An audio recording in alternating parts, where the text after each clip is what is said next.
It's winter in Florida now, and the turkey oaks have lost their leaves, and the oak trees here have lost their leaves. Simus southern hognose snakes are under the sand now, dormant. They'll stay dormant now until late March, and they'll start to emerge April. The pine snakes will be active coming up out of rodent burrows and tortoise burrows to bask, and they'll still feed on rodents underground and bask on sunny days. But for the most part, things are kind of dead in the sand hills.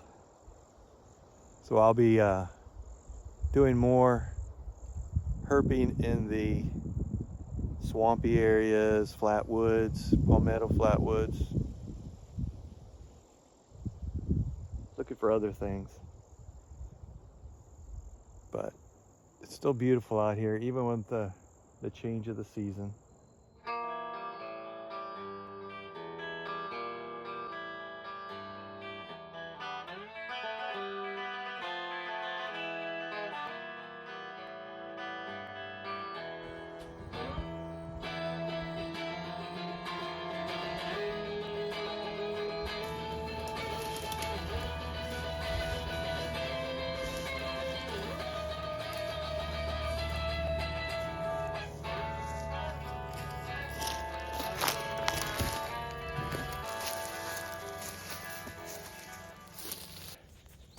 As you can see, the habitat has changed. I'm in flatwoods habitat, palmettos, pine trees, swamps, a lot wetter. This is where I spend most of the winters herping. So let's get at it. So the only time I will go through heavy forest like this is in the winter time, January, February, because the brush has died back from the cold. There's no bugs. The briars are kind of not there as much, and I can hike through the deep woods.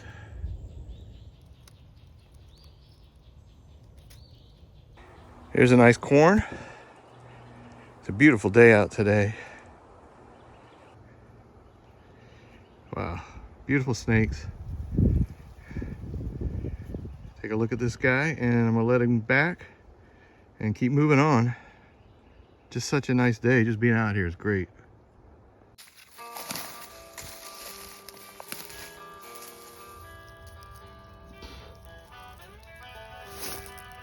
That I walked up on, barely could see it. So camouflaged. Nice. Now I got the corn snake. Here it is. Kind of a cool one.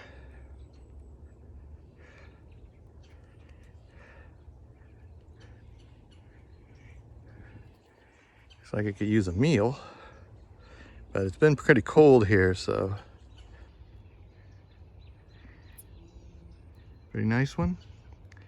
Let it go and move on. See what else I can find today. It's a nice day. I always try to look up inside these palms, and look what I got here. My second corn. So today's a really good day. There's clouds out. It's a little bit windy. So the clouds are moving, which is good. So let me keep moving on. I'll get this corn now here and show you guys. Here's the second one.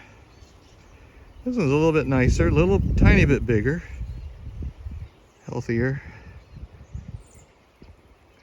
So interesting how just from different areas that aren't even that far from each other, maybe, I don't know, maybe 10, 20 miles, and they can start looking different. The ones I get 10 or 20 miles from here that you've seen in my videos are really red. And and yellow, and these seem to have more gray in contrast. Cool. Second corn here. Let's move on.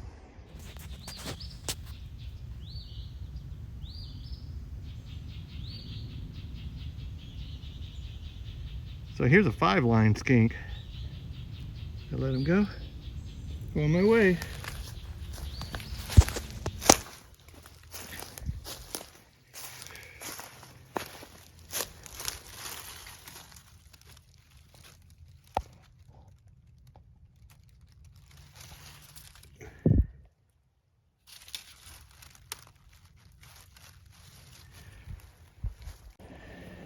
So when you visit Florida, Florida has invasive fire ants. These guys have been here for a long time, since I was a little kid. So they were here I was born in '59. They've been here a while, and when it rains a lot, they build these nests above the ground. And people who come to Florida will step on these things, and yeah, these guys get all over you. You could get a anaphylactic episode, and people are allergic to them. And the more you get bit, the better chance you have for an allergic reaction. I mean, there's millions in here, and they'll be all over your legs in like a couple seconds. So you got to really be careful with these guys. If you see these types of nests, fire ants, invasive, Florida. More fire ants. Look at the size of this mound.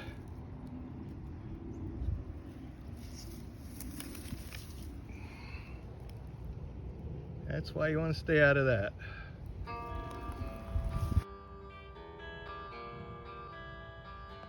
So this is old sand hill that was never maintained, and a lot of other trees have taken over. It's just kind of, it's not the greatest for animals here anymore. Actually used to be indigos here, but now the habitat has changed so much over time that it's just not conclusive for them. And used to be way more tortoises actually here, and they're gone. I've only seen the one tortoise burrow today here. We're walking in an area that used to be sandhill. I used to come here like 20 years ago, and I'd find indigo snakes around all the tortoise burrows. Now there's hardly any tortoises left here. I mean, it still looks like the woods. It's pretty. It's better than a subdivision, but there's hardly any gopher tortoises here because it hasn't been burned in just decades and decades, and I assume the indigos are probably gone. Yeah, most people don't understand how important it is to maintain habitat correctly, because animals need it exactly the right way, and if it's not maintained, they're going to leave or die. Yeah, this is all protected land, you know. But protecting it it's not managed. Right. And even managing it has to be done correctly. It's your favorite tree, Glenn. Well, but it represents. This is like a sad remaining turkey oak, kind of a remnant sandhill. Just a little turkey oak, and you look all around, it's the last one left. Oh, I know. It's worse than a Charlie Brown Christmas tree situation. No grasses. Look, just. There was wiregrass all over here. Yeah, you need that for the animals. Got longleaf pines here, kind of showing the remnant of what used to be, but there used to be wiregrass all along here, and I haven't seen any wiregrass today. Have you? No. That's why I was asking you earlier. Yeah, it's just fire suppressed for too long, and it becomes this stuff over here. There's a lot of stuff still lives in that, but a lot of the sandhill critters don't. Look, Glenn, we found the wiregrass. There it is. That's sad. There's a little more over here.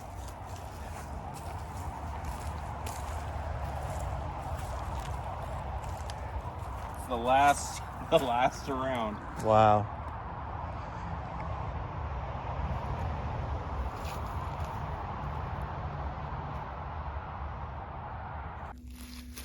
This is the first time that I ever came to this spot. I think there was a tortoise burrow right here, and I found a huge indigo snake shed skin hanging out of the tortoise burrow.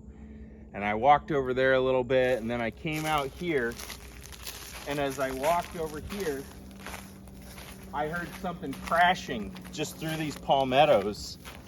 It sounded big, and I walked over, and there was a huge male indigo snake just kind of crunching through the palmettos. And I was just like, that was the first indigo snake I'd ever seen. And I was like, oh my gosh, I can't believe this. Such an impressive animal. I think they're all gone here, but I have kind of that memory. I'm very sentimental for this spot because of that. Got a turtle nest here. We've got some gopher tortoises around, but I'm thinking this is an aquatic turtle that came out of the swamp, but this has been eaten by raccoons. Pretty typical. Raccoons eat over 90% of all the turtles' eggs that are laid in Florida. So, yeah.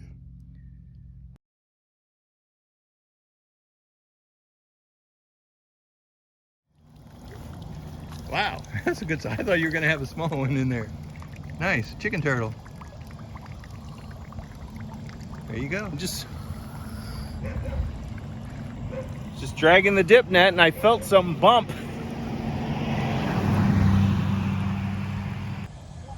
These chicken turtles are really interesting turtles.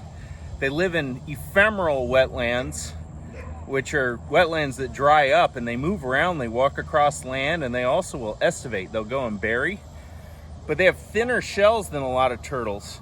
So they don't do real well with alligators, which is probably why they like to be in these ephemeral wetlands. But they eat a lot of crayfish, tadpoles, and stuff like that. But really very interesting turtles. They have really long necks too. Cool. Holy crap. Look at that.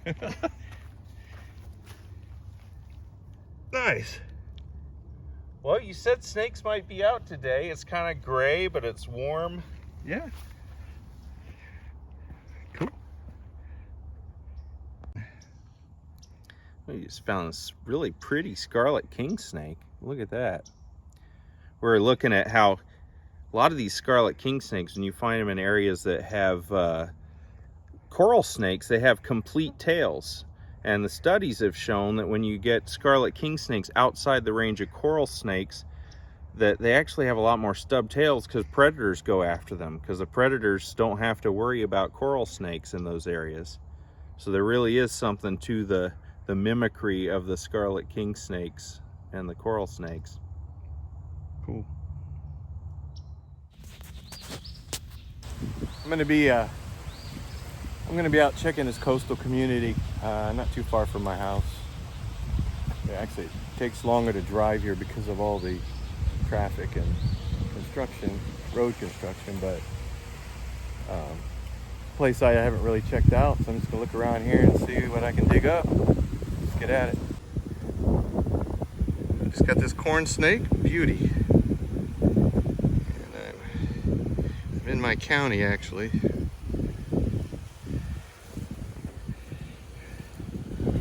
Really nice, beautiful colors. I'm on the coast today.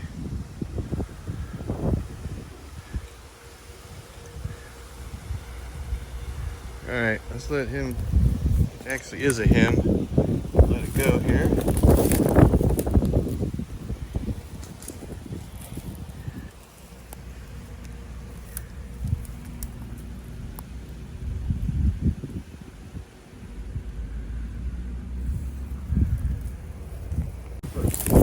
I've got a shedded skin here, so I'm gonna have to get it out and check and see if we can figure out what kind it is.